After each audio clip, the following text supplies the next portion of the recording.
investors, basically you can be anywhere. You can invest and be anywhere. And really that's why you build a successful power team. So you can be anywhere, you can invest anywhere. And I love this quote. If you follow us on Instagram or on Facebook, this was actually one of our posts. Alone we can do so little, together we can do so much. It really resonates with what we're going to talk about today. So another quote we often say is, if you want to run fast, run by yourself. If you want to run far, run with a group. So apparently that's a African saying that's been around for ages and ages. So Liliam will join me today. And for the existing students, you know that Liliam is the events trainer for lease options. So last time we talked about income properties. We spent a little bit more time on building your power team and have a proper property manager. Today, since we're going to talk about lease options and building your power team, we're going to spend a little bit more time on mortgage brokers and how we qualify tenant buyers, etc. Because this is so important to build your power team, I do want to mention that on your power team, there are mortgage brokers, accountants, property managers. Who am I missing here? Elizabeth, who else should be on your power team? Give me a couple more examples. General contractors. Exactly. And Weddy, maybe you can give me another example. Insurance broker. Yes, insurance broker, very important as well. So what I have quoted here, I'm not sure if anybody reads Chinese in the group. That reminds me why we have power team. So if you're not the smartest person, leverage the wisdom of a smart person. If you're not the strongest person, leverage the strength. And if you see somebody who is brave, leverage their courage. And if you don't have any of the above, make sure you're the leader that utilizes and structure the power team, be the leader, and make sure you utilize everybody else's strength. That's basically what it means. Saying from thousands and thousands of years ago. By the way, I do want to mention that your real estate mentor is also on your power team. So we're here to check your blind spots. And also our strategy coaches, they're also on your power team. We're here to support you as well. A little bit of disclaimer, by the way. I think I run a little bit too fast. So we're here to speak about different strategies in your power team as an investor. However, your power team members are trained. They have E&Os, so errors and omissions. Every time there's something happens to the professionals, this is a sort of insurance to make sure they're covered for their professional advice, for example. Or if something happens. For realtors, for example, sometimes something happens during the transaction. So their E&Os will cover the cost in some cases. So just so you know, as an investor, you can also get coverage as well. However, your power team members are trained and they have coverages. They're trained for so many years, so they could give you the advice. Even though every time I hear the power team member giving out intelligent advice, I do want to be one of them. However, we cannot be everybody. So your role is to think about it and put your investor's hat on. How to structure your power team and make sure you can run fast. So I do want to know what's stopping you from going further on your journey. Personally, even as an investor being in the game for 6-7 years now, sometimes I still have doubt. For me, honestly, it's fear. So let me know your answer. What is stopping you? Could be anything. Knowledge, or you do just want to have the support. Okay, most people are here for the knowledge. Surprisingly, even though we're talking about power team today, OPM, other people's money, does anybody know what OPK is? Take a wild guess. Elizabeth, what is OPK? Other people's knowledge. Other people's knowledge, yes. And that's exactly why you want to have a very strong power team who are knowledgeable and leverage their experience. Surprisingly, nobody's here to build the support of the network. Regardless, this is really a huge, huge part of your real estate journey, to build a very strong and efficient power team so you can run far, so you can be investing at 2:30 a.m. like Liliam, or you could be in the Philippines. You can be anywhere and you can continue to scale. So even for Vince, even though he has a little one at home and other team members on Trust Your Talent training team also have little ones at home. And really, this is how we scale. So you can have your business on autopilot. And thank you everybody for putting in your answer. So today I'm here to share with you how Lily and I are able to invest when we're traveling, when there are other things happening in life, or when we're training, when we're teaching the classes, going out for mentorship. However, it's okay if you don't know what's stopping you. You can also reach out to your strategy coaches if you don't have a mentor yet. However, if you're an existing student, like I mentioned, your mentors, so Liliam and I are here to support you. If you're not clear where your goals are, and you might need to dig a little bit deeper to find out what your whys are and what leads to deciding on what your goals are. And I often experience this, Liliam, you can share as well. Even if you have already completed the core courses, when we start to talk about what our lives are about and things that we're experiencing in life, you might constantly have to pivot. And sometimes we do that with students, right, Liliam? Doing the mentorship. Oh, 100%. Everybody is exposed to life. So if you're on planet Earth, you will have things that come up. You will have challenges. And you do have to pivot and just roll with the punches until you're able to have the ability to control your life, really, when you're financially free. So I agree with that statement 100%, because when I started, I had so many things going on. Rolando was working crazy hours. I was working crazy hours. I had kids at home, but also I had a disabled dad that I had to take care of. And that was a big burden. And I had to, do my real estate investing stuff, my learning in the evenings and in the middle of the night. So that I was able to move forward, to utilize my weekends. So give up really my free time to be able to move forward. So I totally agree on that statement. Thank you, Liliam. So I realized that why we're talking about this is because it's November now. A lot of people are saying, I'm not going to do anything until January because holiday is coming up. But really, if you're just thinking about it, we call it a dream. So if you can envision it, it's possible. Really, you have to schedule it. Especially, I know a lot of new students haven't booked your mentorship yet. And also, if you're not a student yet, potentially reach out to the strategy coach. Even just stepping out, do the first thing. Book a call or reach out to one of us to talk about potential mentorship match. It's really important that you set a time. Liliam is also the trainer for time management, right? That is correct. And I want to say that one of the things that got Rolando and I ahead of the game is to actually utilize the time when everybody else is off. That's when you can leverage that time to get ahead. Because when you do the things that other people don't do, that's when you actually get ahead and make sure and you're allowed to, I guess, move forward because everybody's off, but you're not. So it's really the best time to get ahead and the best time to leverage the time off that you have. So I just thought I'd share that because it's really important. And even if you just spend, I know a lot of you are busy right now, even if you just spend half an hour, catch up on courses, it really counts because every little step builds up. And the next thing we have is we have another workshop coming up online. I know most of you are existing students. However, if you want to have somebody to run with, bring a friend, introduce it to somebody else. I know, Elizabeth, you didn't come to the workshop. However, Fletcher brought you on, right?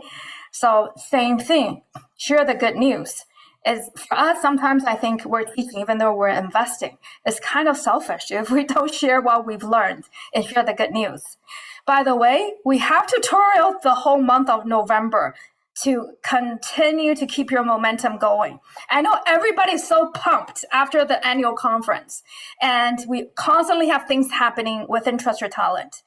So the next thing is 2 days from now, join me. We're going to talk about joint venture, even if you haven't taken Creative Financing 1.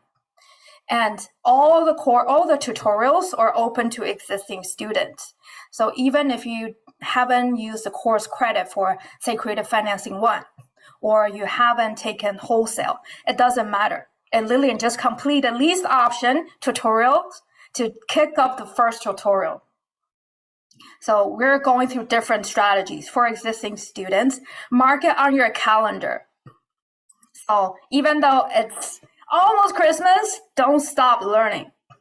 And Lilian kind of told us a little bit about herself. So tell us more about your journey as well.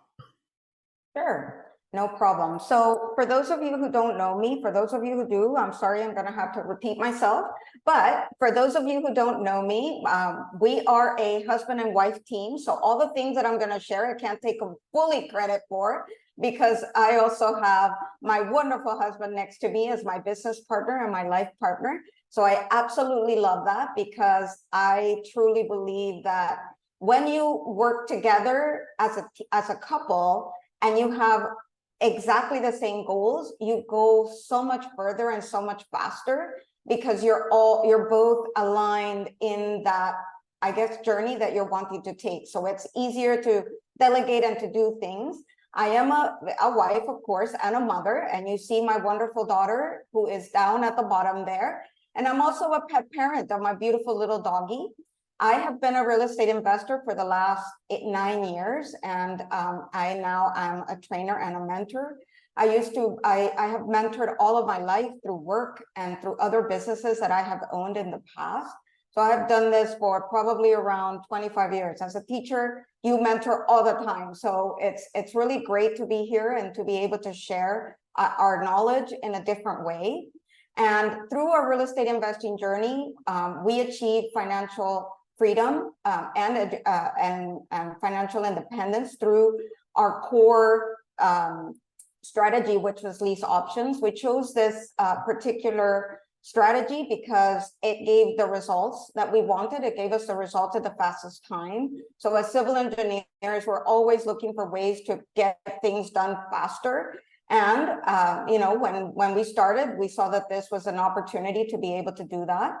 And so lease options is at the very core of our hearts, because when we came to Canada, we had a really hard time finding a home and having somebody to believe in us, right? So it was really tough at the beginning. We had to go a big struggle to get even an apartment for rent.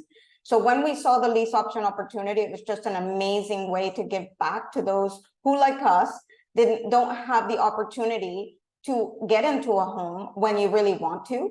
And so I am an entrepreneur. I teach multiple courses here at Trust Your Talent. Some of them have been offered recently. I have been sharing with Rolando the lease option course.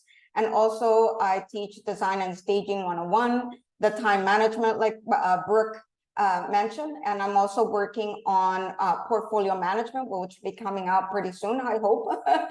And, creativity is my passion. I love it. I express it through the design and staging. And that has been a silo that came out of this real estate investing. So when it comes to pivoting, there you go. You never know what is in the hold for you as you start in this journey.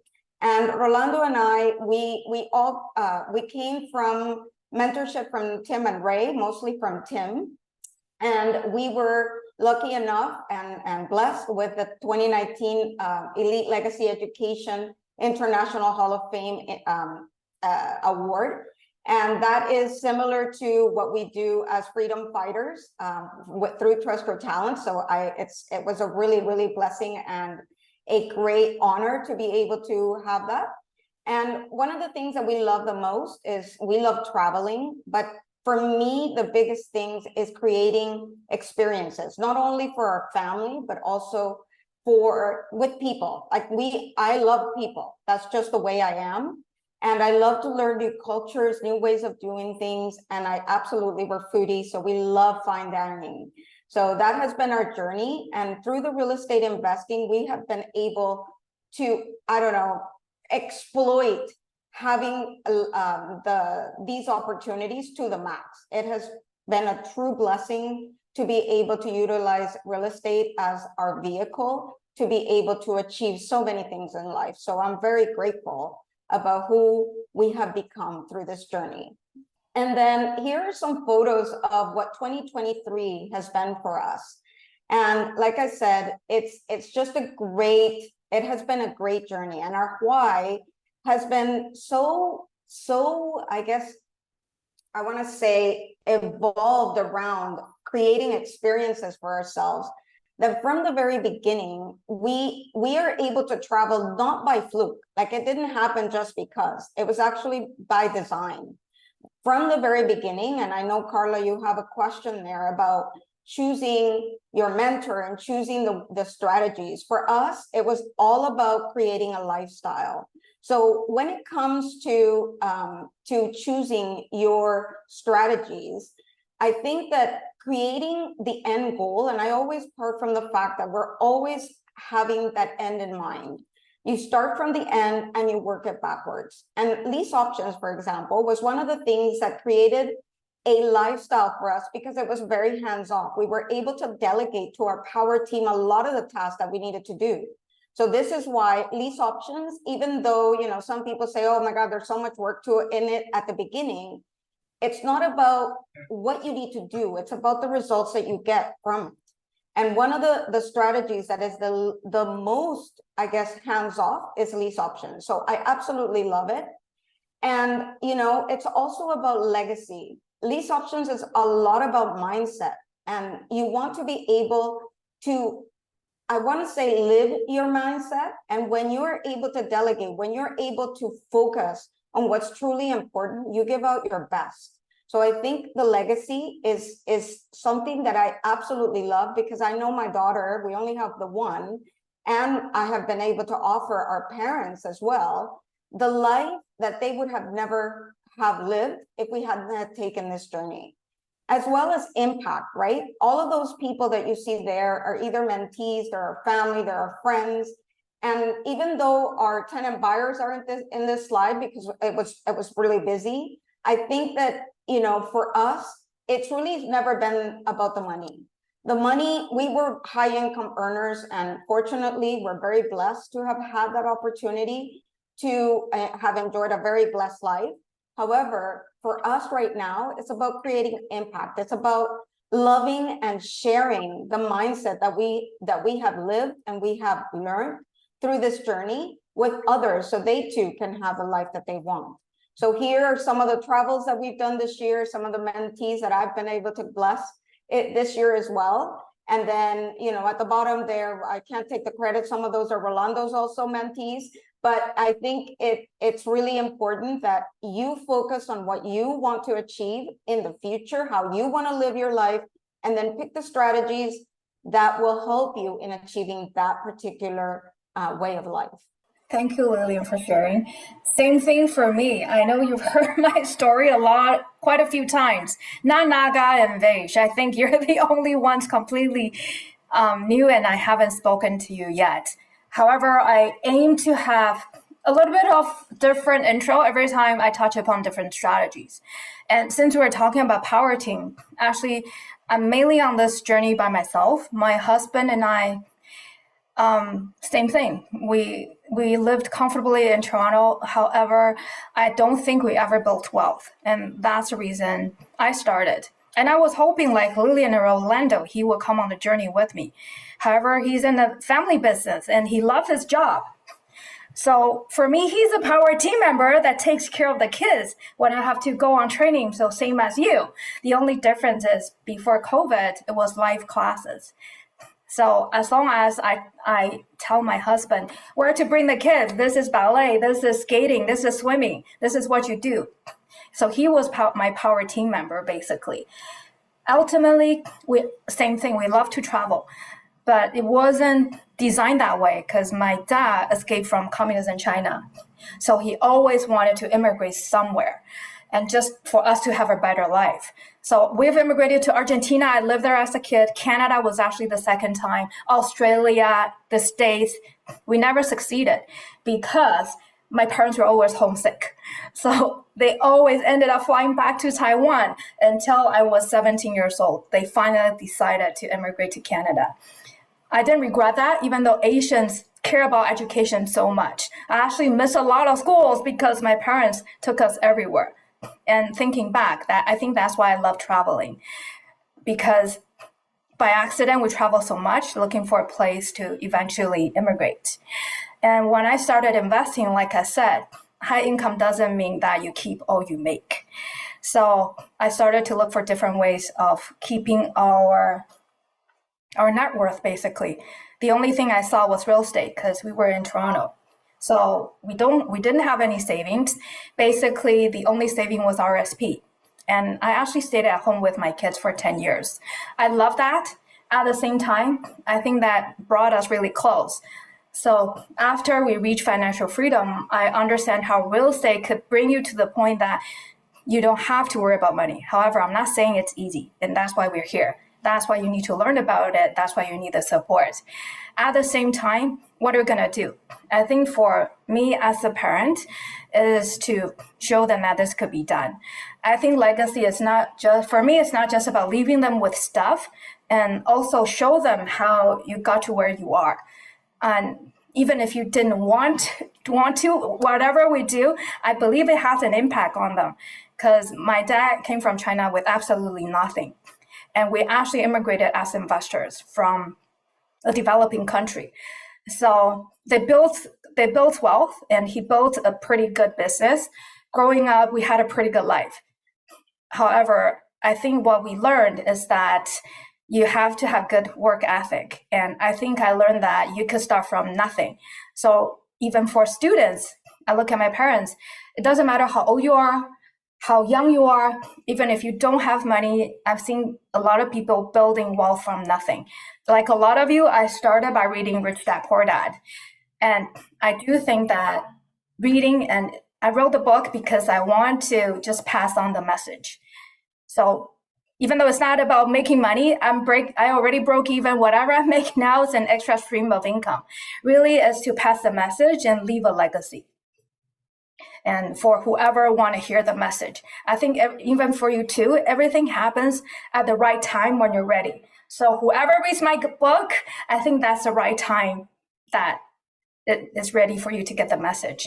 My why, again, travel to spend time with my family and my loved ones because they're not here. Everybody's everywhere around the world. And if I just think about myself, that's very selfish. I do think we have the ability to make an impact. So mentorship for me is changing one student's life, one student at a time. Same thing with Trust Your Talent. And for me, it took a little bit longer. I didn't reach financial freedom until 4 years in. And Trust Your Talent is only 3 years old. If you're at the annual conference, you see how many lives we changed, how many freedom fighters already. And another thing for me, being the event speaker for Trust Your Talent and at other events, really pass on the message. And for me, speaking was actually crazy hard. So that was one of my goals when I started. Building my home so everybody could have a better life for my personal goal. And in this picture, I realized that when I started to prepare the slide, I put a lot of houses and buildings we own. Really, it doesn't matter. It's really about the people. And the picture I have in the corner, they're all my tenant buyers and the lease option properties. By the way, because the book is published, I do have their consent to put their pictures up. And you can see that it's mainly families that want to start life in Canada or start to be homeowners. And for me, even get into multifamily infill, etc., is really about building relationships, helping people, because I think the more value you bring, the more wealth you're going to see and going to have. Some of my mentees here and Trust Your Talent team in the picture here as well. So like I said, similarly to tenant buyers, and same thing for you, we want to make sure the tenant buyers are coachable. They do want to have a financial future. A lot of the things like Lilian said, it's very similar to how you look at investment. A lot of it is mindset. And I'm going to quote somebody else. That's not my quote. It resonates with me. I'll just share with you. Poverty is not a money problem. It's a mindset problem. And I've also seen people with millions of dollars thinking they're poor because they don't know how to maintain the wealth. So once the money is spent, they don't know how to recreate the wealth. And you're here. A lot of people say legacy. I do also see it as being able to maintain the wealth. So, and another thing I learned that I do want to share, every time I come into a webinar or a seminar, if there's something new, I do want to share with you. Same thing with all the courses. That's why you take refreshers. Another thing is somebody mentioned that why do a lot of rich people don't give their money to their kids? Because they're supposed to have enough knowledge and capable of making their own money. And if not, even if you give them the money, they don't know how to maintain it. They're not going to keep it. Chinese has a saying that wealth is never passing over 3 generations.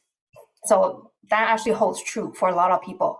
For a lot of families, they're able to hold their wealth because you can see that the next generations are also entrepreneurs themselves and know how to create business. So our goal is to create financial independence, 1 student at a time, within 2 to 5 years. And trust your talent being 3 years old, we already created quite a few freedom fighters. And by the way, this is a little bit of a refresher. If this is the first time you're in this seminar with us, I believe most of you have been to workshops, right? Yes? Okay. Elizabeth, you haven't been to a workshop, have you? No. So we mentioned that in minimum multiple exit strategies. You need to know at least 3 different hard strategies in order to know what multiple strategies and exit strategies look like. There are hard strategies and soft strategies. And we offer all these courses at Trust Your Talent. Today, I highlighted lease options because this is what Liliam and I will be talking about. And again, if you don't know what your goals are, it all starts from you, your why, what you're thinking about. And every year in the beginning of the year, think about what kind of income, what type of income are you trying to create that year? Portfolio income, earned income, and passive income. And that's how you basically decide on the strategies that you want to focus on. By the way, lease option is the only strategy that touches on all 3 different buckets of income. By a show of hands, if you haven't taken lease options yet or don't know what it is. Thank you for the honesty. Okay, so Naga and Vaish, have you taken lease option yet? I mean, it's not fully new, but we are running we had attended a couple of these options webinars a few months back as well. We just Okay, so you guys have an idea. Weddy, do you know what lease option is? I just need a thumbs up. Yes. Yes, thank you. Lilian, are you able to explain lease options, say in 5 minutes to some new students? Absolutely. It would be my pleasure. However, what I'd like to do is to ask anyone, I don't know, I'm just going to pick on some of the past students like Jonathan and Mitch to see if they can actually provide us with the explanation. Because I truly believe in leveraging other people's knowledge to be able to move forward. So let's try, let's see. I know Mitch has his camera off, though he may be driving or he may be at home with his family as well. Jonathan, you have your camera on. Do you want to give it a shot? What is lease options as a strategy? Yeah, so like it is it's a program to help get people into a home of their choice, like people who can't qualify for traditional lending. So through that program, it'll also help them with their finances and getting them qualified at the end of the program for approval on the house so they can be home buyers, right? Yeah, that is correct. Thank you so much for sharing that. No problem. I muted myself. Okay, so that is definitely, thank you so much, Jonathan. And that is in a nutshell what it is. So it's actually lease options. It's a creative financing strategy. So I like to explain it as a private financing strategy that you can use with a motivated. Yeah, your internet stopped for a minute. You're back. You're good. All right. So it allows a motivated home buyer to purchase a home when they either lack the funds, let's say the resources, which means their down payment, they're short on down payment, or they need a little bit of time to establish credit. As a strategy, it's a very high interest, high cash flow strategy. This is why one of our core strategies is lease options, like I mentioned before, because it is very easy to get JV partners for because of this high interest and high cash flow. So if you're needing to have a JV partner, this is one of the best strategies to do so. And it's also a strategy. Oh my goodness. Okay, so maybe I will try again. I don't know where I left off, but it's because it's high interest and high cash flow, and it's just for a single family home, it's really easy to find JV partners for than bigger investments. So I thought that was great. And what it does is it provides a tenant buyer to have the ability to buy a home at a later date with a predetermined price. So it gives them the stability to be able to budget. It gives them the opportunity to learn a little bit more about money, like Jonathan is saying. And through your program, you're able to help them with that. And then once they exercise their option, their money becomes their down payment and they transition to traditional lending. So the best way to understand a lease option is through a lease, I guess the lease of a vehicle on how it works. You go, they choose their home, they provide an initial deposit. That deposit, along with along with a monthly option deposit, along with rent, they accrue a certain amount of money, which at the end they use as a down payment to be able to purchase that home. However, when it comes to lease option, having a really good exit strategy is good in the event that your tenant buyer does not decide to exercise the option. Thank you so for that's sharing. in a nutshell what a lease option. Okay, I hope our internet is going to be back very soon. One of the reasons we're going to focus on mortgage broker as the first power team member with regards to the strategy, because mortgage brokers plays a huge part in qualifying tenant buyers and making sure the program will be successful. So, Liliam, some of the questions you would ask the mortgage brokers, and what are the main ones that you normally? Yes. So one of the things when choosing a power team member is to really align them with your process and your goals. I think Liliam got stuck again. So just to start, so Lilian and I talked about which questions we want to ask mortgage broker. And because our process at Trust Your Talent is always qualify tenant buyers first, by the way. We always qualify tenant buyers, making sure they're the candidates for the program. So you want to make sure your value aligns with the mortgage broker. This is something that they would want to be involved in as well. Sorry, Lilian, you got cut off, so I kind of just help you continue a little bit. Oh, yeah. So did everybody hear me at the beginning when I said that the power team members are an extension of you and that you really should pick them based on your goals and how you want to run? It's probably one of the most important people that you're going to have on your team because they're going to be support.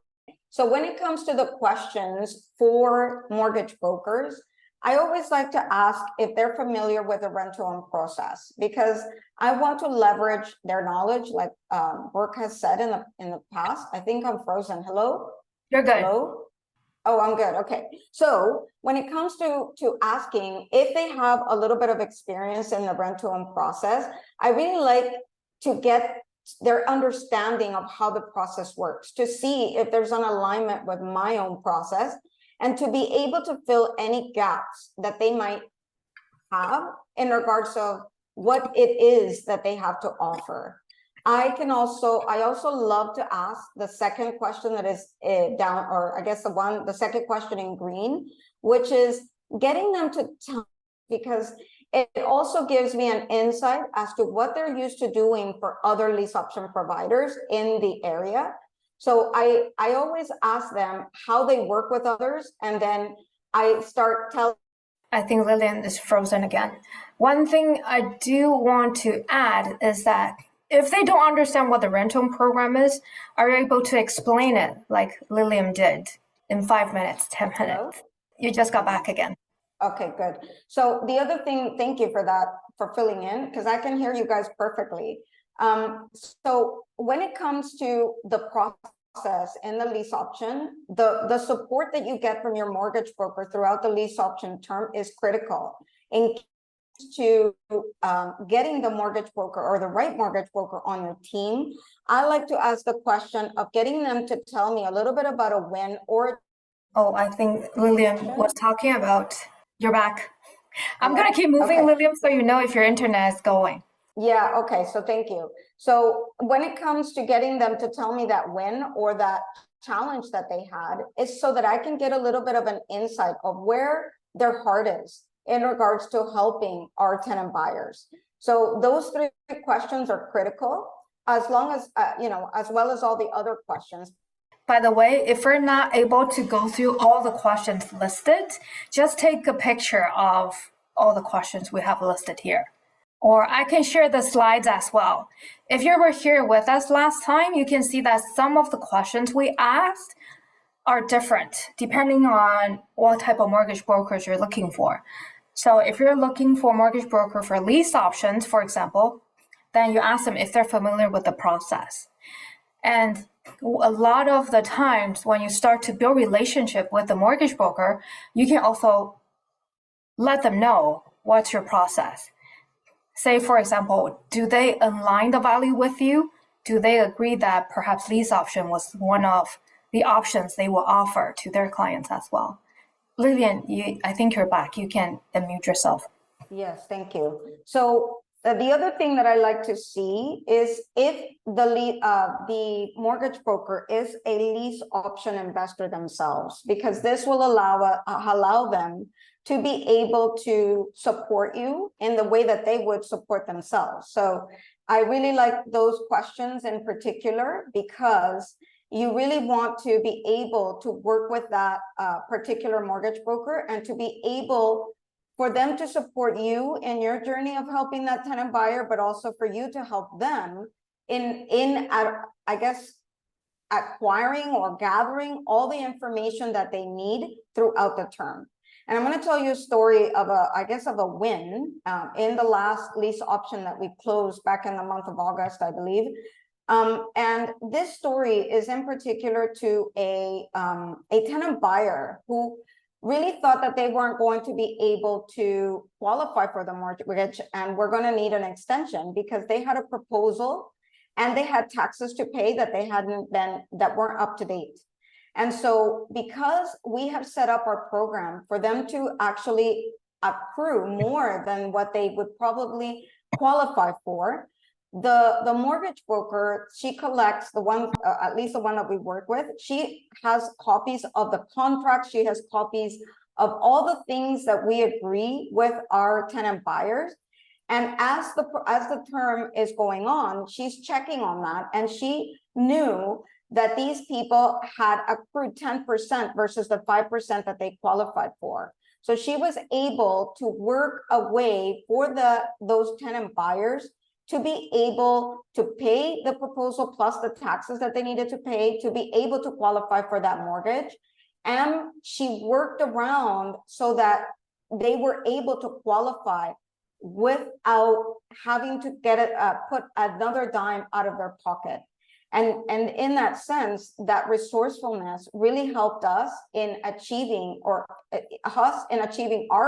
goal of actually getting them into a home, but also in helping the tenant buyer understand all the different aspects that the lender was looking for in regards to their application. So it was very educational for the tenant buyer, but it also proves that their resourcefulness and their willingness to help others and to help your tenant buyers is critical. So when it comes to choosing the mortgage broker, you really need to have somebody that has access to a lot of different lenders and has the experience. And this is why, them being able to, or having the ability or the knowledge of being lease option investors themselves is really helpful when it comes to selecting your mortgage broker. So those are the things that we really like, and their demeanor is going to be, and their patience and their their ability to explain things down to earth to you is what they're going to portray with your tenant buyers. So make sure that you look for all those qualities in your mortgage broker. I just want to add a couple stories in there. I do like to work with mortgage brokers who like to learn, and same thing, the value has to align. So as a practice, when I started investing in lease option as the project manager, for example, I went to a lot of mortgage broker just to practice how to explain what a lease option is. So surprisingly, a lot of mortgage broker that I reached out didn't know what lease option is about. And at the same time, they're curious because there's other options basically that they could provide to their clients. So as a practice, I started to talk to a lot of different mortgage brokers. And just like a lot of deals you're looking at, it might not all in the end work out. However, I don't regret just talking to a lot of mortgage brokers, talk about what lease option is about if you want to just practice as a new investor as well. So when I started investing, I talked to a lot of mortgage brokers. And like Liliam said, value is very important. I've worked with one mortgage broker that ended up giving my tenant buyer crazy expensive private lending from 2 private lenders. And I don't want to get too complicated because a lot of people haven't taken creative financing, for example. What ended up happening is the mortgage broker gave the potential tenant buyer 2 very expensive private mortgages with 2 lender fees. Then I realized that we often say transactional or relationship based. Then I realized a lot of the times when people that are transactional may not be the people that you want to work with.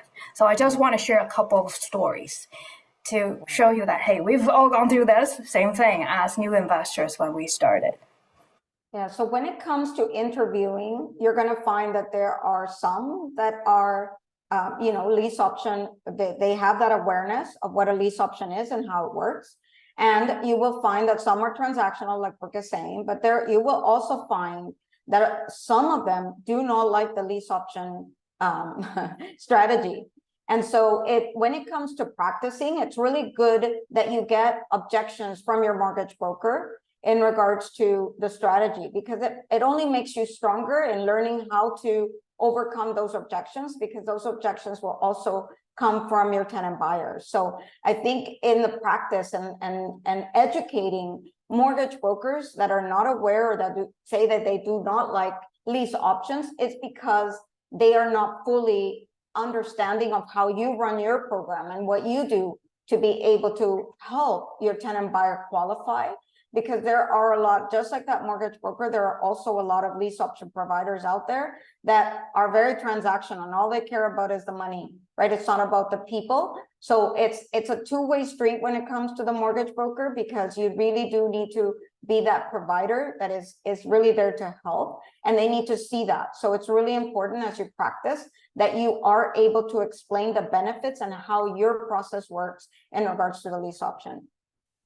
So Lilian, you just reminded me of something. I think that's why it's important for us to operate it the right way, because I've heard a lot of stories or lease option not designed correctly. And that's why, a lot of the times tenant buyers are also scared because they're not sure how it's supposed to work. And I can share a story when we get to the realtor section. Naga and Vaish, you have a question? I'll quickly go through your question. Yeah. Yeah.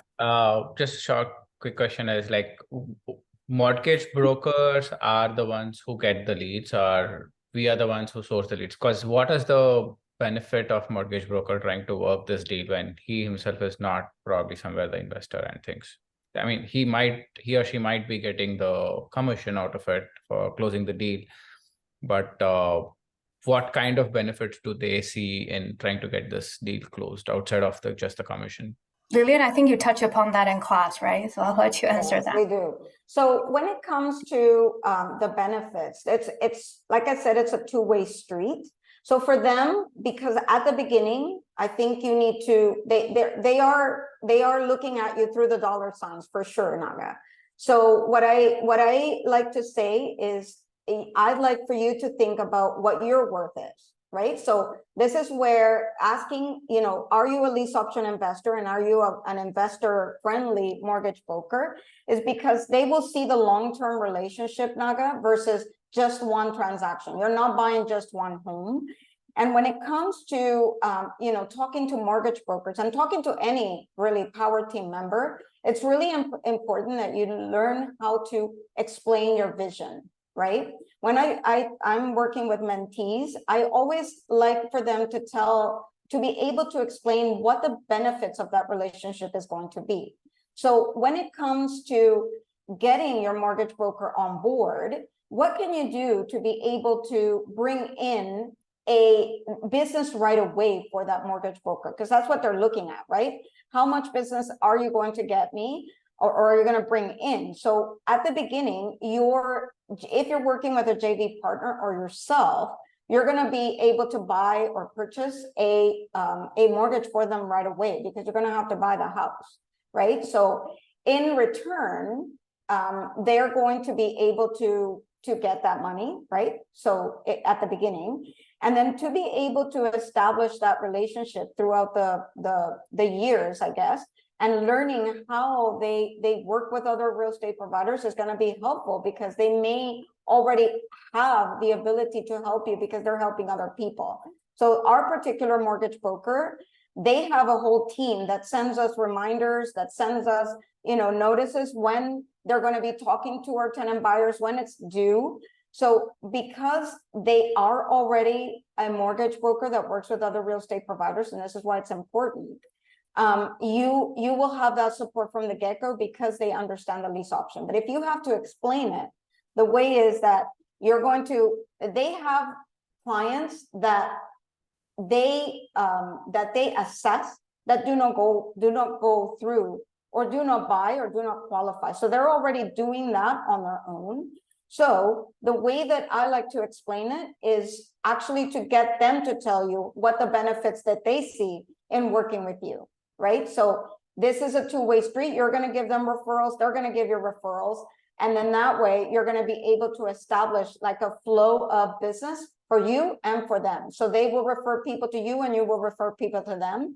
And those are the benefits that you need to work out with your mentor or yourself to be able to explain to the mortgage broker. Okay. I like that question, because that means you're thinking about win-win. What's the win for them, right? So regardless of which power team members you're working with, that's always a good question to ask. And ask yourself, what's the win in, like you did, what's the win in for them? And also, what's the win for you? And for lease option, there's a tenant buyer, there is the mortgage broker, realtor, your investor, there's the win for everybody. So going forward, let's talk about realtors, because they play a really big part as well, looking for the house for the tenant buyers. So Lilian, do you usually ask the same questions? Do you work with real estate investors? Yeah, I always ask these questions, because realtors are probably the power team members that I want to say that you can have more than one. I mean, mortgage brokers as well, but we like to work with a lot of realtors. And having the questions that you think will support your process and what you're looking for will be very beneficial. So when it comes to realtors, I like to say that I like to work with both experienced and non-experienced, because I have the ability to mold them to what we want in our process. And if they're real estate investor friendly, they will understand some of the key criteria or the I want to say the key indicators that you're going to be able to or that you're aiming for. They're going to be more friendly to that. And when it comes to realtors, some of them, I want to say, are super hungry. They're willing to do what you need them to do. And others are quite lazy, actually. I don't know if it's laziness or just apathy. They really don't care. Some of them are actually hobby realtors. So you really need to know if the realtor is in there for the long term, and also if they're full-time realtors, because sometimes you find that the ones that are lazier than others or more I want to say, I don't even know what the word is. You want to be able to know that they are in it for the long term, so that you establish that relationship right away. And if they are an investor themselves, I like to ask that question, because they understand how investors think and what their goals are when it comes to creating a deal for themselves, so that they're able to negotiate. And then if they're familiar with lease options, it's always a question that I ask, because I find that a lot of the realtors at the beginning, not so much anymore, there are a lot of more and more awareness in regards to lease options and lease options that are done well. But if they're not familiar with the lease option, it's an opportunity to explain the program again through a realtor's eyes, which is actually finding the right investment property that not only you as an investor need, but that will also serve the needs of your tenant buyers. So this is really important, because then they're going to understand that they are the ones that are going to be in the guidance of letting the tenant buyers who have never purchased a home before to lead them to a property that's going to serve their needs, and that is going to be actually an investment for them too, that they can actually sell in the future, and letting them choose the right property that will serve those needs. And then the other thing that I like to understand, and for the realtor to understand from the get-go of who the client is. What Rolando and I do when it comes to the homes, and this is something that we go over in class, is to let I guess work with the realtor to let them know who the client really is, because they're out working with a tenant buyer, and then they get confused, especially at the beginning. If it's a new realtor that you're working with, they get confused on whose criteria you need to be following, right? And the tenant buyer, they're buying emotionally, you're buying with numbers in your head, and it can be confusing to the realtor when they're out helping the tenant buyer find a home. So it's really important at the beginning of letting them explain to you who really the client is going to be, and put it in practice when they're out in the field. Because sometimes they say, yeah, I understand you're the client, you're going to be buying this property. However, when it comes to the tenant buyer, they're out there looking emotionally, and it takes somebody that can navigate through meeting your needs and meeting their needs to be able to navigate through that. So it's a question that it's a must for me. And then, one of the things that is a key indicator when it comes to a lease option, and this is why process and key indicators are key, is that you're going to want to purchase a home that has money in the buy. You always want your realtor to be a good negotiator, and to be able to, put in place, I want to say, offers that are sometimes can be a little bit insulting to the homeowner, right? And they have to be comfortable with that. And so it can be lower than what the market, I want to say, trends are. So you want to make sure that you want to for that realtor to be comfortable with negotiating. And then, having the question of in there to know what their specialty is or what their focus is going to help you in discerning if they're going to be willing to do that negotiation and be willing to show the homes without that emotional factor in there when it comes to the tenant buyer wants, because that's not about their needs. They're gonna be able to meet their needs, but it's navigating through the wants. And if they're just used to being just transactional and selling people who are going to be emotional buyers, then they may not be able to serve you. And if their specialty is, let's say, high-end homes, and you're buying homes that are just standard homes for your program, then that match is not going to be there. So you really need to understand what their focus is and what their specialty is, so that they can help you in the match be the perfect match for the type of clients that you're going to be serving. And then the other thing is that, I don't know, how many of you are planning to work remotely, like have lease options or have investments in other provinces than the one that you live in? So Jonathan is one, Brooke, anybody else? Lawrence? Okay, that's good. So this last question is truly, Carla too. Okay, thank you, Carla. So this last question here is truly, really important, because when it comes to lease options, we generally do not work with property managers, right? So when it comes to your realtor, you really want to understand who on their team would be able to help you with small property management tasks.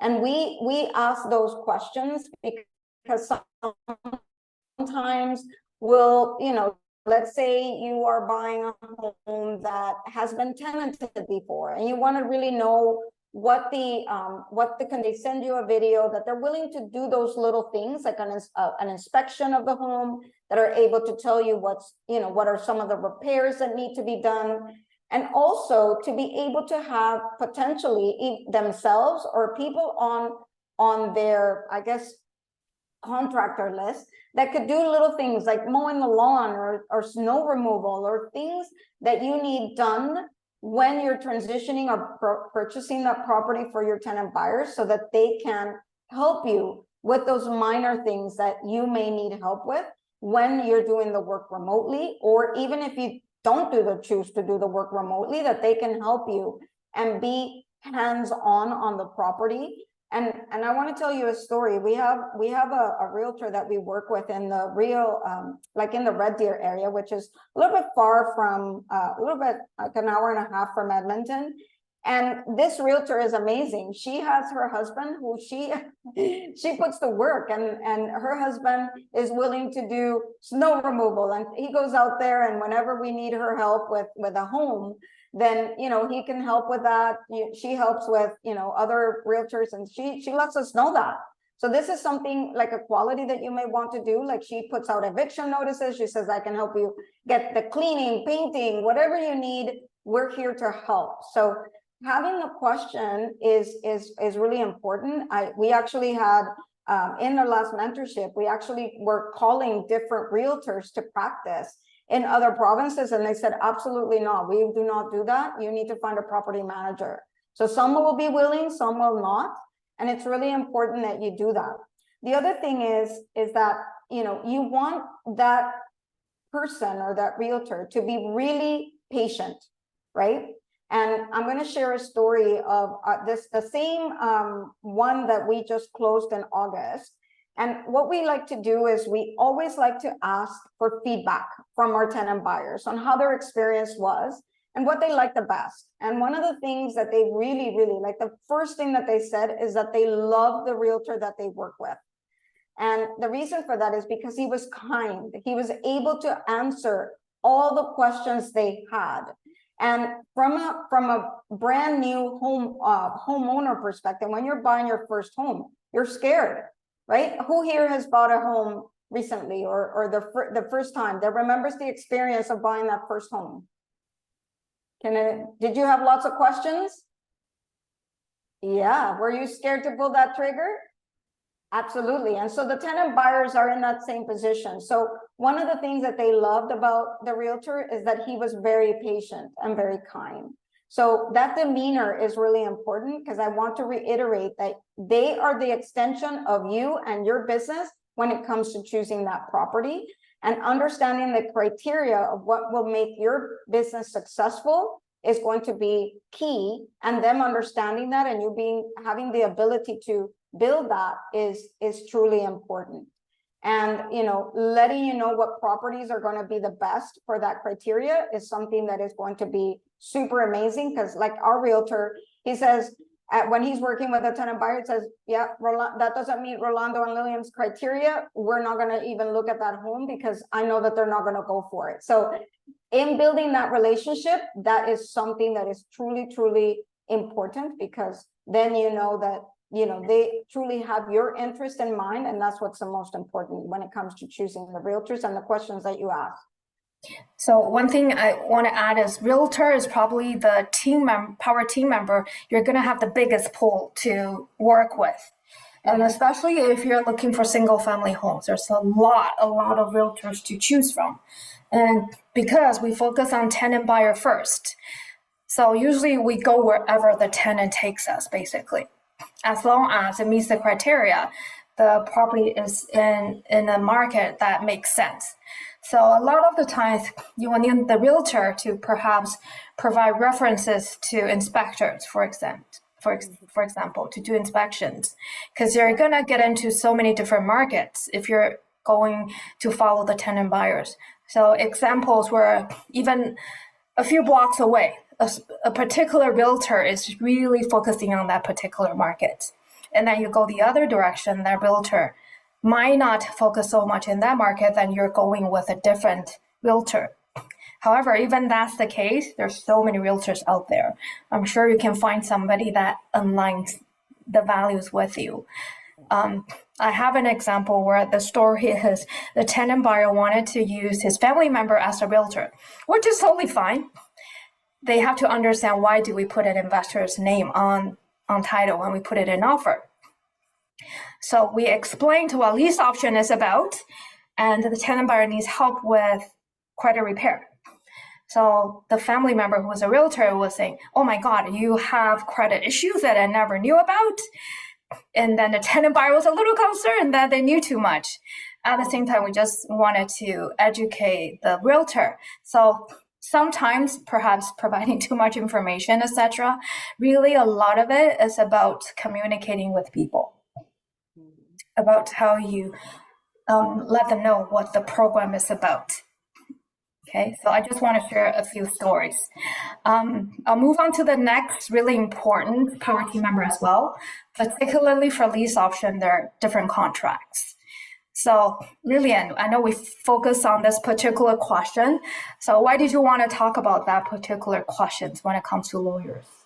I think that every deal will be different, especially when you're working with JV partners, and the needs of every rent-to-own deal is going to be different, right? Depending on how picky your JV partner is, then you're going to be in the need of modifying your contracts based on what those needs are, your JV partner, requirements are.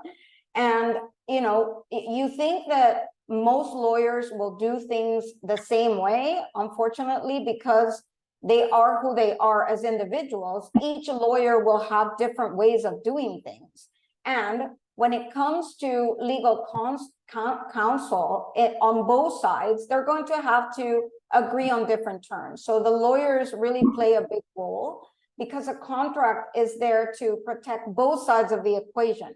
Yours, the tenant buyers, and your JV partners, needs and interests. So when it comes to the lawyer, you're going to be having to work with 4 different agreements, and those agreements are going to be changing all the time based on what you have agreed with your JV or with your tenant buyer. So they need to really be flexible in understanding what your role is going to be and what the JV partner's role is going to be. So it's really going to have to be a conversation all the time, even though you will have like a master contract that you're going to be parting from. And when I teach the class, I tell them those are templates and they're there to guide you to get started. However, it's always important that you run them through your lawyer, and that you also tell them what your vision and end goal is going to be,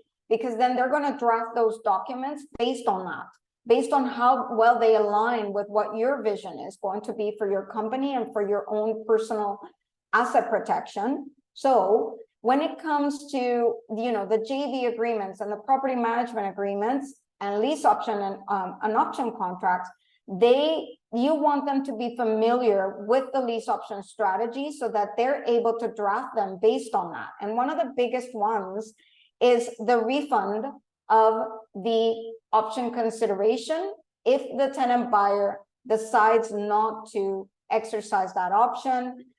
When it comes to having them understand that the money doesn't need to be on a trust, and all kinds of things are going to come up when you're talking to the lawyer. So if they're familiar with the lease option strategy, then they're going to be able, first of all, to not give you any pushback when it comes to the money, and also any pushback when it comes to the different, roles that you're going to play within those different contracts, so that they're able to always adjust them to your needs and protecting your particular interest. That's why I always want to know from my power team members if they understand the lease option strategy the way that we do it, not the way that other people do it, because we've had a lot of other JV partners who work with different lawyers, even though they understand the lease options. They have totally different concepts of how the lease option should be managed or should be structured. And so there's a lot of clashes within those agreements when it comes to JV partners. And the other thing is that I really want to emphasize what Brooke said, that we are not professionals in legal aspects. We're not professionals in mortgage broker, like financial aspect. And sometimes you're going to get pushed from your JV partners not to use a lawyer, right? And please, please, please never, ever engage with a JV partner who wants to be a lawyer themselves and want to change your clauses themselves. And we've had, you know, JV partners that we've worked with that because they don't want to spend the money on getting a lawyer, you know, they want to change the JV agreement themselves or the property management agreement themselves. And that has caused a lot of issues. So, you know, getting the proper lawyer to draft those agreements for you and to actually navigate why that JV partner doesn't want to use a lawyer, you really need to work with that. And that has created all kinds of issues. We actually had to walk away from one of the JV partners that we found because he would just not have it with the different clauses that were there, and he wanted to change them to his liking and what he thought it should be, right? So, you know, when it comes to these agreements, you really need to get your lawyer to tell you what the interest and what you really need to look out for. And that's why I highlighted that question the most. All of them are important. And also knowing, you know, if they're able to practice in multiple provinces, because that's also important, because those JV agreements will also need to be adjusted based on where you're conducting business, right? So them understanding the different aspects from the legality standpoint from the different provinces is also important. So this is probably one of the I want to say the pillars of a lease option, having the right legal advice and I guess instruments that you're going to use for your business that match and align with your vision. It needs to be drafted based on your needs, and each one is going to be different, right? So that's why I love that question. And so it's an opportunity again for you to practice explaining what your program does and what your particular needs are when you're interviewing different lawyers, right? So just a reminder, everybody, we're going to talk about joint venture agreements on Thursday. So thank you, Liliam, for starting the discussion. The point is not for you to be a lawyer. However, you have to understand, I'll give you criteria as to how you should get started drafting a joint venture agreement, so you have something to go to the lawyers with. So at Trust Your Talent, in different strategies, we do have a lot of contracts. However, at the same time, and you don't have to know the legal terms. You're not a lawyer. You have to understand what your roles are, what your goals are. So that's how you lead to the exit strategies. Even though we say 3 exit strategy for different investments, same thing in your joint venture agreement. What if something happens? So before anything happens, it's really important to set it up front. By the way, you're going to have several lawyers because people who are familiar with contracts, who are familiar with asset protection, or setting up your corporation, or litigations, for example, they're all different lawyers. And one thing I want to remind you, like William said, don't be cheap when it comes to hiring a good lawyer. You pay peanuts, you get monkeys. That's how we say it. And you're really gonna feel it when anything goes wrong. It's like insurance contracts. You don't want anything to go wrong. However, you want to set it up just in case if anything goes wrong. Yeah, and I just want to add on that point. As a CEO of your company, you don't want to cheap out on your power team members, right? You want to hire the best that will do the job for you. Because again, choosing a power team members is about leverage. And if you're going to leverage other people's knowledge, other people's experience, you definitely need to hire the best, as your ability at certain points will be different. And as you're moving on in your real estate journey, you may end up having to change 2 different lawyers and different power team members to support the growth of your business.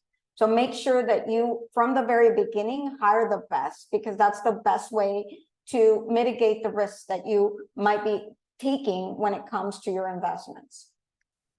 So when it comes to accountants, actually, I realized a lot of the questions we ask accountants are similar to lawyers. And a lot of the times, their job is to protect you. And I've also seen investors hearing what the accountants and lawyers have to say. Of course, they have to worry about all the possibilities or things that could happen. I've seen investors shy away from investing because of the accountants and the lawyers' advice. At the same time, I do want to mention that you being an investor, at the end, it is your business. You take their advice. In the end, you have to be the one that makes the decision. How you want to set up your corporation. You want to set it up with accountants or lawyers. Lawyers will always give you a way to protect yourself.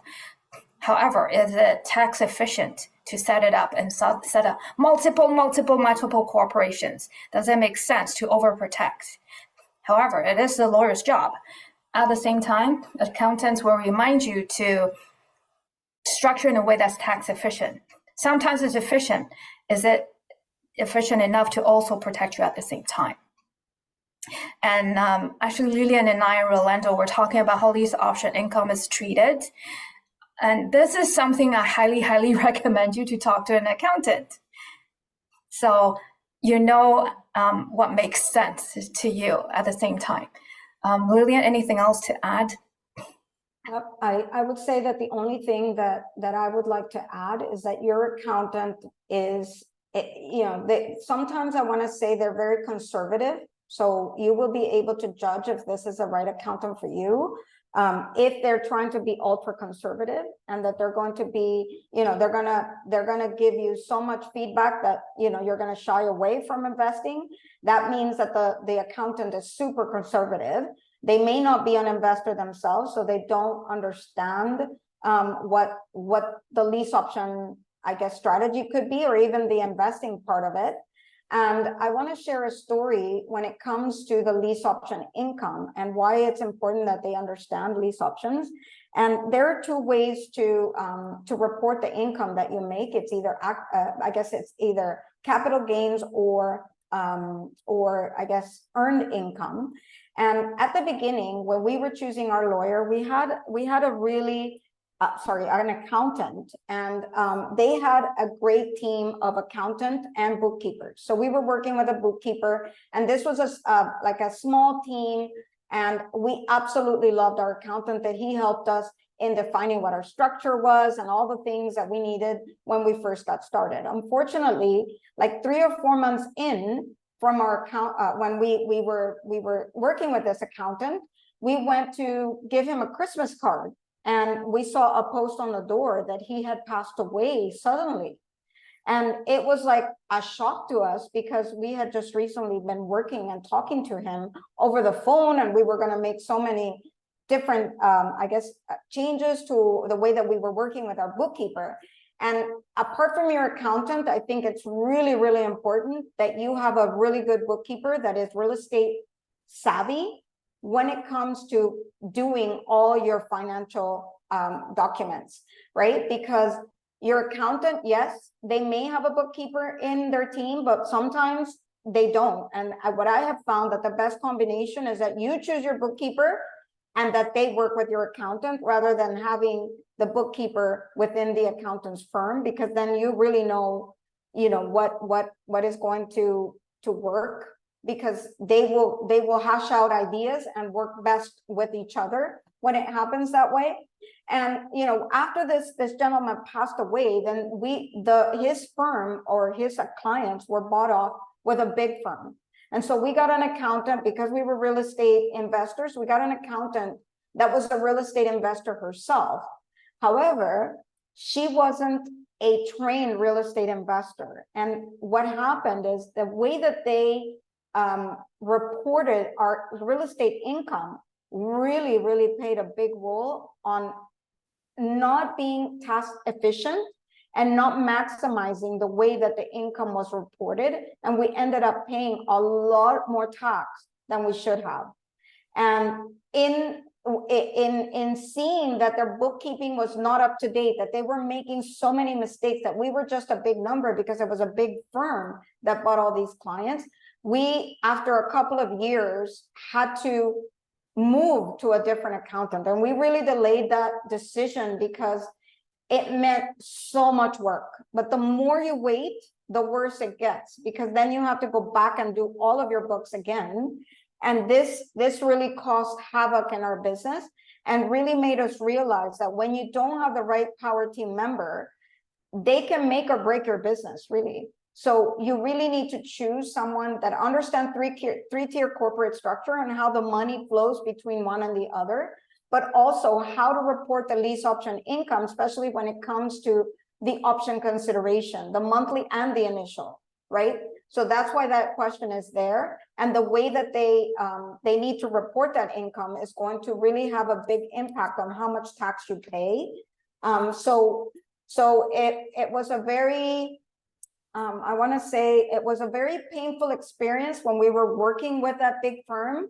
But then as we changed, we went back to a smaller firm that has different types of, I guess, services and different team members. It wasn't as big, but it's not a one person show either. And that they were able to scale based on the growth as well, right? Because I like the complementary referrals. You're going to be, with any power team member, the more you refer and the more that you're a go-giver and create those win-wins, the more referrals are going to come your way.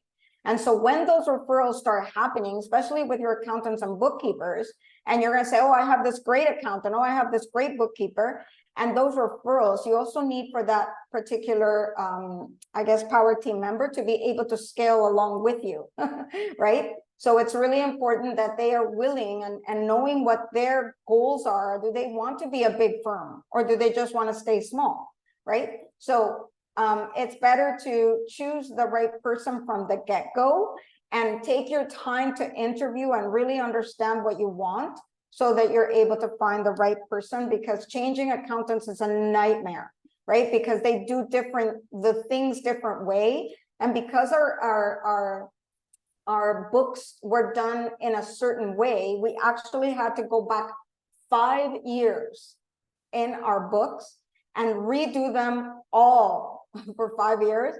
And believe me, bookkeeping from 5 years ago, you barely remember what you spend your money on a month ago, much less 5 years. And it was not only a excruciating, like work intensive process, but also it cost us a lot of money. So not only did we pay money in taxes, we also had to pay money to get our books fixed, because that other firm, their bookkeeper, just created journal entries for anything that was just not adding up at the end of year end. And the other accountant, they wanted to know like all the T's and all the I's dotted where the money came from. So we had to go back in years, and it was a nightmare. So make sure that, you know, be slow in understanding what you want and what your business needs, and then use that to be able to hire your people, because it's going to either break or make your business. Because my heart aches, you know, of all the money that we paid in taxes that could have been used to buy another property. So just make sure that you know, when you do your accountant and you do your bookkeeper, that you have that story in mind, because it will make or break your business for sure, right? And you know, it's funny, I think accountant is probably the power team member I heard investors switch a lot. At the same time, it's the most painful. And I've also seen investors hanging on to the accountant for that exact reason, because a lot of the books have to be redone, and they were supposed to know your history. So it's really hard to switch accountants sometimes.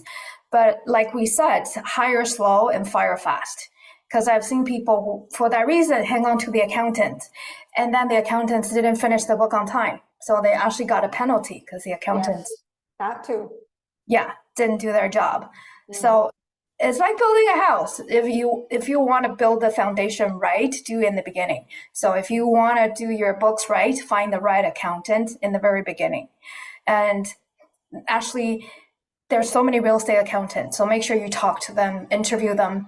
Another thing I found is a lot of accountants, as they scale, yes, they're good, they're sometimes overwhelmed, or they didn't build a great team as soon as they started growing.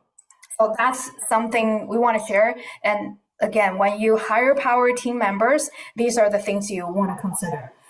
So I copied this from somebody else, Simon Sinek, because I think this really speaks to why you want to find a really good power team member. Of course, everybody wants to find the high efficient and somebody you can really trust. However, if I have to choose, if they're highly efficient, but it's not somebody I could trust, or a lot of the times, even for investing, a lot of people run really fast, power team members too.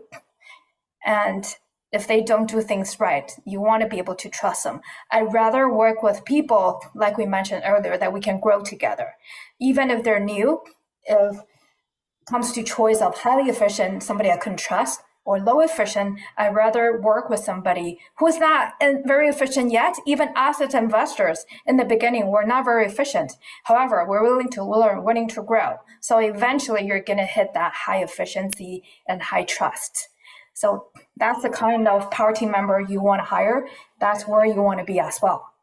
So you do that by learning, by consistently improving yourself at the same time.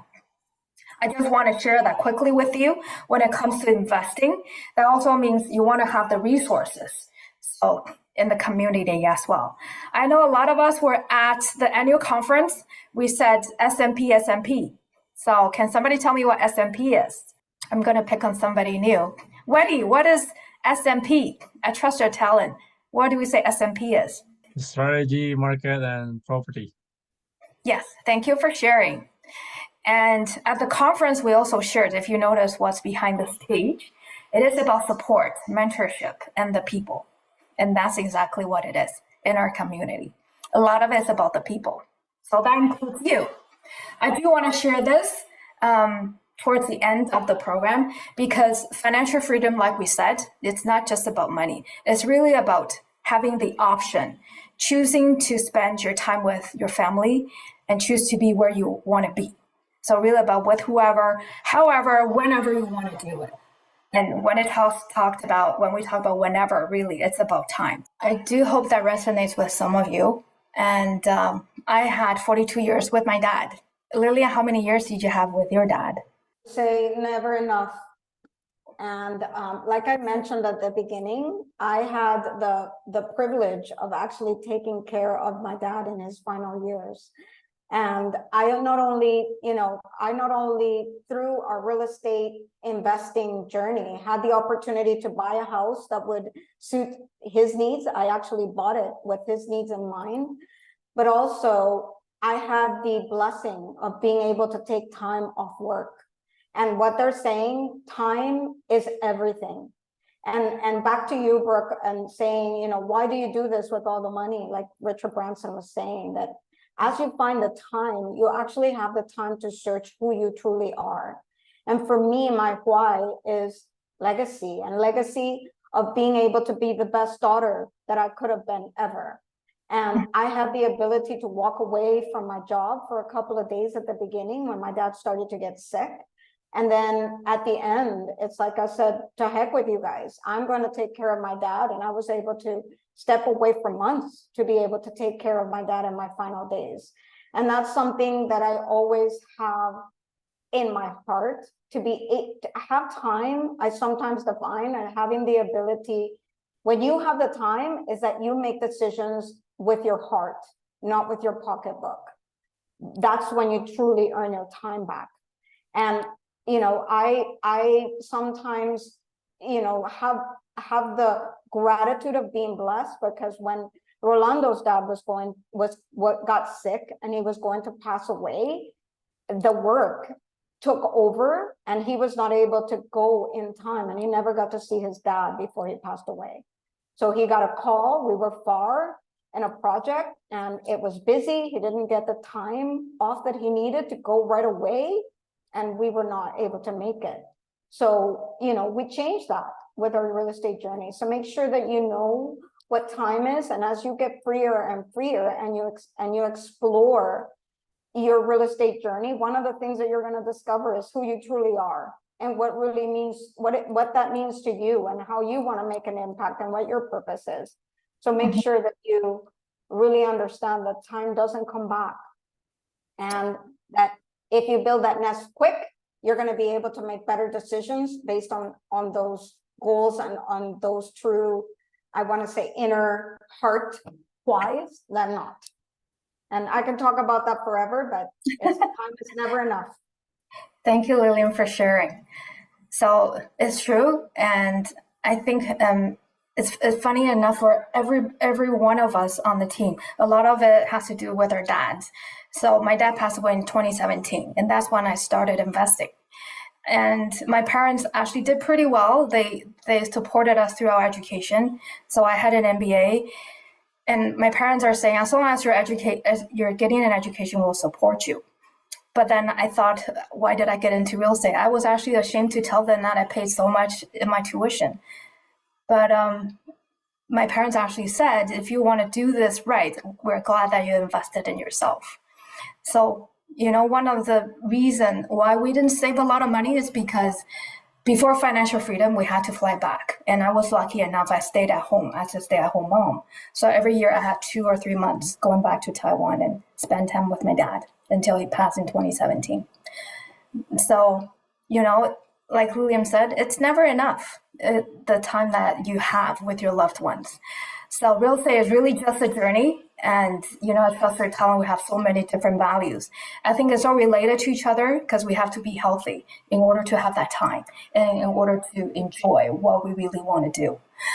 So, and I know most of us here are not new anymore. And if you want to bring other people and enjoy the wealth, do the same thing that we do. Really, why do we create a Trust Your Talent? We kept saying, we want to spend time with people and bubble tea, whatever it is. That's why we have the incentive, because I think you want to bring like a really good idea. You really want to share with somebody else. So we have the cash incentive. If anybody are coming to the program, if you're with us at the mastermind last week, you know that we're sharing the wealth. So if you're sharing the knowledge and spread the good news, pay it forward. For anybody who is going to join us, somebody referred to the workshop that's coming up, we're going to give you $100 asset incentive. So this will continue. And this is really a great way for you to spread the good news. I know Carla, Madison, and Ben, you're referred by Tom and Brandy, for example. So you do want to spread the good news and expand the community. It's not fun when you're the only one who can come out and spend time with people on a weekday. So on top of that, if they get not just a workshop, get into events training like yourself, there's $1,000 of incentive. By the way, I've spoken to some of you. One of your first goal was actually to get your investment on the education back. So if you're bringing more people, they'd be your joint venture partners, and you get the $1,000 incentive. That's bringing you closer if that's your short-term goals. So this incentive will continue for the time being. And because we're talking about Power Team, I think it's really important we mention that we actually have quite a few Power Team members that joined us recently since we had the program. So anybody who's going to bring value as a Power Team member, besides the one we've already mentioned, realtors, mortgage broker, insurance brokers, accountants, and even currency exchange agents or inspectors, plumbers, as long as they can create value in the community, they're part of the Power Team. So anybody that are Power Team members or somebody, we always ask each other for referrals anyway, bring them to the community. So we love to have Power Team members that speak the same language. And we will consider all professions that complement your real estate journey. By the way, if you want to continue the momentum, these are the events that are coming up. We do plan to have more live events. So I also recognize that Lawrence and Arlene, you stopped driving and joined us, had your camera on. Thank you. And by the way, this month, we're going to have several tutorials, like I mentioned earlier. At the same time, there's going to be workshops. excuse me, they're going to be live in different cities. So I know some of us are in the GTA in Toronto, and there's quite a few Edmonton people. Weddy, you can also introduce some of your friends coming to the workshop. And Teresa, you can also, I know you brought your husband to the annual conference. You can also bring your friends. And if they just want to network, usually after every workshop, there's TYT Connect. We're just going to chat until we close the restaurants most of the time. Thank you for spending the evening with us. I do want to open it up for questions for Lydia and myself. I'll start from reading the chat messages. Thank you. One of the question is it better to hire an accounting firm or an individual person? Liliam, what do you think? Is it better to hire an accounting firm or an individual accountant? I think it really depends on your goals and the match. I was just answering a question here from in that same sense, so I might as well just just talk about it. So I guess it really depends on your personality, I think, and your needs and their ability to respond to what you're looking for.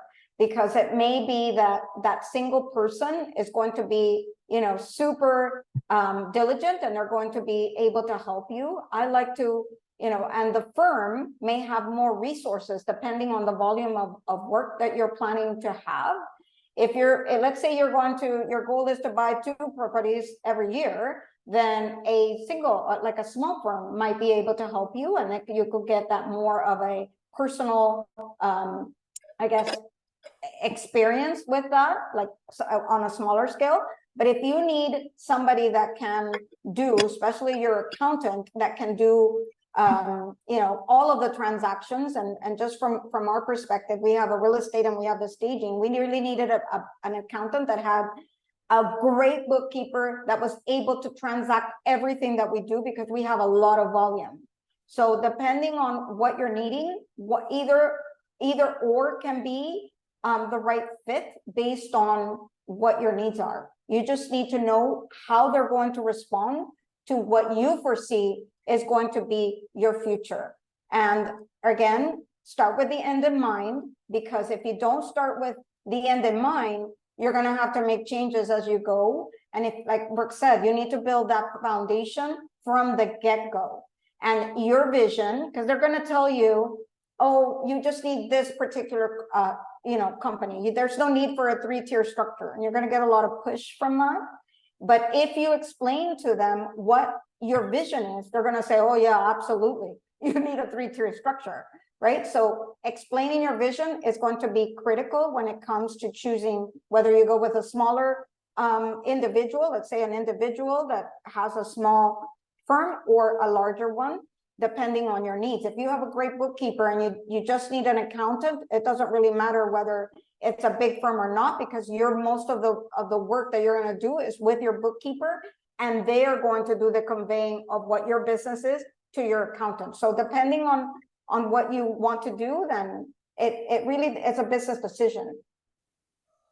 And one thing I like to add is, as long as they have somebody to back them up, a lot of the time, the smaller firms, if it's a one-person show, as long as they have somebody to back them up, either it's their bookkeeper or they have another accountant in the firm, because we're humans. They get sick or they need to travel, they need to take a break. So I've worked with just like our story. They passed away, and he was a one-man show. So make sure that you do it. That's a really good, important point. Yes. So like any team members, they need to have somebody to back them up. So same thing for you. You're a business yourself. You need to make sure it's on autopilot if you need it to be. Nega and Vaish, you have a question? You unmuted yourself? No, I just said thank you, because that was the question I had. Yeah, thank you. Thank you. Anybody else with questions? No? So we've covered everything. Whether you have a question? Oh, you do? Okay. Unmute yourself. Oh yes, I wrote you the message. Basically, should I start interviewing the power team before I have a mentor, or should I do it while I have a mentor? That's a good question. Liam, you can answer that first. Okay, so what I'd recommend is that you actually, you can do it on your own. However, your mentor is going to help you in focusing and narrowing down the questions so that you actually get the right team member. What I like to work with my mentees is first explaining your vision, knowing what you want, defining what it is. And then once you are focused and know what you're looking for, then we create the questions that are going to be suitable for your business. And we practice those questions in-house and role play. And then you go out and do your interviews, right? Okay. So it really depends on your confidence level of what you want to do, but that's how I approach it. So it really depends. I don't know, Brooke, if you have a different approach. One thing I'd like to add is actually building a power team member is a continuous process because you're going to need more than one. And sometimes you have it in the back of your pocket. You might not never use them. Litigation lawyer, for example, knock on wood. So it's a continual process. At the same time, I realize if you're in any of the groups, by the way, I know you guys created a lot of separate groups. That's the biggest question. Where do I find my power team member? Can you refer somebody? Then I realized that's one of the biggest fear for people, not having that power team to get started. And that's one of the reasons that we started the seminar with power team. And particularly, like Liliam said, why do you have to have a vision first? Then you know what power team members you want to speak to. So for example, last week, we focused so much on property manager, because it's about income properties. This week, we focus so much on mortgage brokers, for example, then accountants and lawyers, because depending on your goals, remember, again, goal SMP, then you know which power team member that will fit your strategies. So the good thing is, I think doing a mentorship, it is a big part because we kept saying this is like simulation of the life of an investor. So building the power team is a huge part. I would recommend, yes, you can ask us for referrals or even students, get one or two. However, it doesn't matter where you get into. There's going to come at a point you're going to start building power team member from scratch anyways. Yeah, I have dealing with some lawyers and accountant before. I'm just basically want to give them the first chance before I look around. So that's why I'm thinking like maybe I should start talking to them and see what they're at and if they are really can help me out, or they don't have any experiences in this new, investment. So. Good question. Liliam, anything to add? Yes, I'd like to add that even if you get a referral, even if you get, somebody that is working with another person, make sure that you do your due diligence on that particular power team member recommendation. It's not a one size fits all type of thing. And just because they work great, let's say for me, I can give you the name of the person that we work with. That doesn't mean that it's going to work for your business. There's a big thing that's going to come into play is personality, right? So you definitely, and communication style, we all communicate differently, right? Especially when things are good, everything goes great. But when things are not so good, that's when you really need to gauge their communication style and how they're going to convey things to you and how they're going to be willing, I guess, their willingness to be able to help you work through whatever it is that you need to work through. So make sure that you are good with the way that they communicate, because you don't want somebody that you can't work with, that intimidates you, that you need to work with somebody that you relate to on every single level, because if not, that relationship is not going to go anywhere. It starts wrong, so it's not going to carry out the way that you need it. So even if you get a referral and that person is working with a ton of other investors at EYT, make sure that you interview them no matter what, and make sure that they are the right fit for you, right? So just want to put that out there, because I know that a lot of questions is, well, who do I work with in Edmonton, or who do I work with here? Make sure that you actually interview those people. Okay, thank you.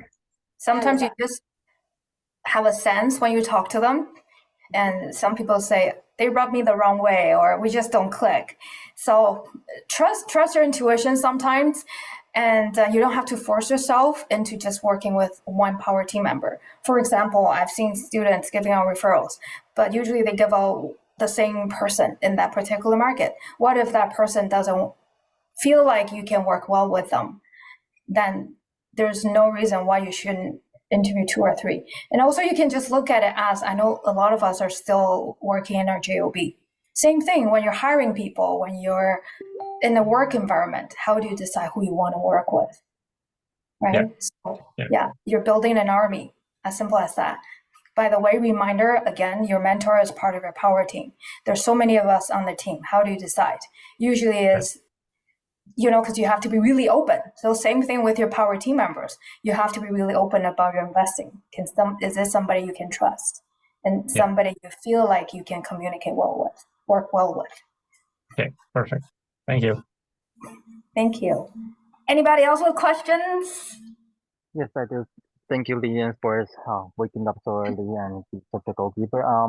My question is, when you interview the power team members, just like during our interview, sometimes if I want the job, I'm gonna say things that I don't really do, but in a way I'm gonna lie, in a way.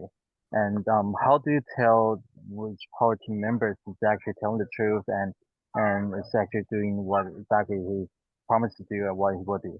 So for me, remember we put in the question asked to tell us a story. I think when you ask standard questions, they already know the answer to it, and they can answer it just like a machine and repeat it. Your fees, blah, blah, blah, things like that. How long have you been in the industry, etc. And just by having a conversation, that's why you ask them, do you have a story to tell? Whether the story is a horror story or a win story, you can kind of tell. The more people talk, remember, silence is very powerful. The more you let the other party talk, you kind of would have an idea. And, sometimes if they're not saying something that is true, when they have to explain it, and sometimes you say, how many lies you have to tell to cover a lie, that type of thing. And same thing, if you talk to them and they're trustworthy, they're enthusiastic, you can feel the passion, they love their job, and they probably crunch numbers if they're a mortgage broker, if they love their job so much when they sleep. So it's things like that, then you can decide if they're telling the truth, if they're not just answering your questions. That's why I think the standard questions are just standard questions. You really have to get into a conversation with them. Another strategy that you can use, Kevin, that I sometimes have used to interview general contractors or other contractors that we've worked with, is to present a scenario, right? Something that has gone sideways in your own investing journey. And you give them a scenario and you ask them, how could you help me in this situation, right? And you can make yourself vulnerable, and so that they actually open to you, and then you can test really their demeanor when it comes to behavioral based questions as well as scenario based questions. That's why sometimes going for a coffee rather than calling them over the phone or having a Zoom is really important when you're able to do that, because you're going to be able to taste that right away. Your gut and your energy is going to be able to tell that from the get-go. Any other questions? Don't be shy if you have questions, just unmute yourself. Now we've answered everything. We're good? Okay. Thank you, everybody. I think we had a great evening and we controlled the time pretty well, because Q&A is just open for everybody to ask questions and have a discussion. So thank you for joining us, and I will see most of you, if you can all join me on Thursday when we talk about joint venture agreements. So take care, everyone. Good night or good morning if you need to take a rest. Take care, everybody. Have a good day, everybody. It was great to see Bye. you. Big hug to all of you.